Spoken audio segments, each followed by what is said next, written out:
UP 25 crore की आबादी का यूपी है, लेकिन 25 करोड़ की यूपी की आबादी में सड़क पे कोई नमाज नहीं होती है।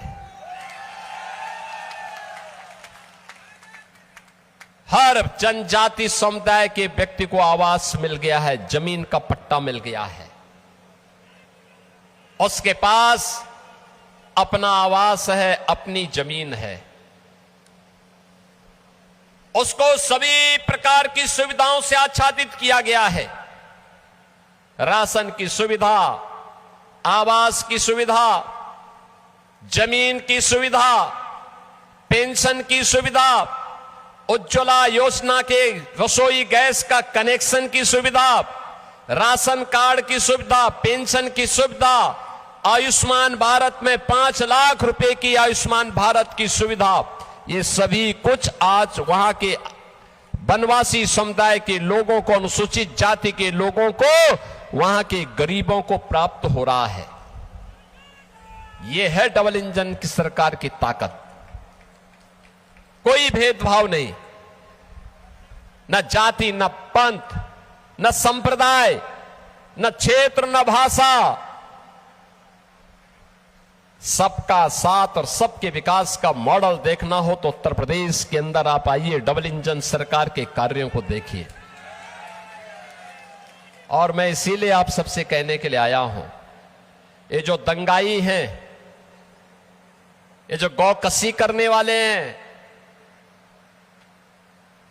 वनवासियों की और जनजातियों की संपत्ति को हड़पने वाले हैं, अनुसूचित जाति पर अत्याचार करने वाले टीएमसी के गुंडे, इनका उपचार केवल डबल इंजन की भाजपा सरकार हो सकती है, डबल इंजन की भाजपा सरकार। और बहनों और भाइयों, डबल इंजन की इस भाजपा सरकार करने के लिए आज आपका आह्वान करने के लिए मैं आपके बीच आया हूं। मैं अक्सर इस बात को देख रहा हूं, हम लोग आपको इस बारे में कह सकते हैं कि बहनों और भाइयों, हम सबको इस बारे में देखना होगा। ये टीएमसी तुष्टीकरण के नाते गौ हत्या को रोक नहीं सकती, तस्करी को रोक नहीं सकती, माफिया पे लगाम नहीं कस सकती, ये सुरक्षा के साथ खिलवाड़ कर रही है। आपने देखा होगा कैसे ये सरकार बांग्लादेश बॉर्डर पर फेंसिंग की कार्रवाई को रोक रही है। आपने 2022 में देखा होगा कैसे टीएमसी के गुंडों ने जनजातीय समुदाय पर अत्याचार किया था।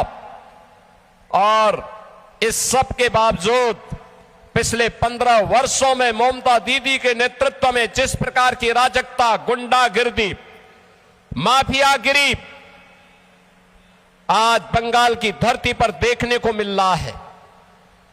ममता दीदी कहती है कि अब खेला हो भी, और मैं तो उनसे कहना चाहता हूं 15 साल बहुत हुए, अब खेला बंद होगा और विकास शुरू होगा। ए बार खेला शेष, उन्नयन शुरू। मैं कहूंगा ये बार आप बोलेंगे खेला शेष, उन्नयन शुरू। ए बार उन्नयन, ए बार उन्नयन। बहनों और भाइयों, मैं आप सबका आह्वान करूंगा, मैं तो आपसे कहूंगा, ये बंगाल की धरती है, भारत की संस्कृति की, भारत की आध्यात्मिक परंपरा की धरा।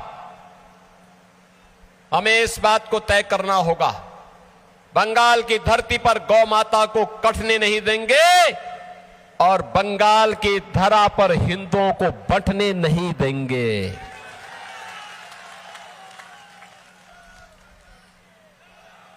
एक भारत श्रेष्ठ भारत का उदाहरण प्रस्तुत करेंगे।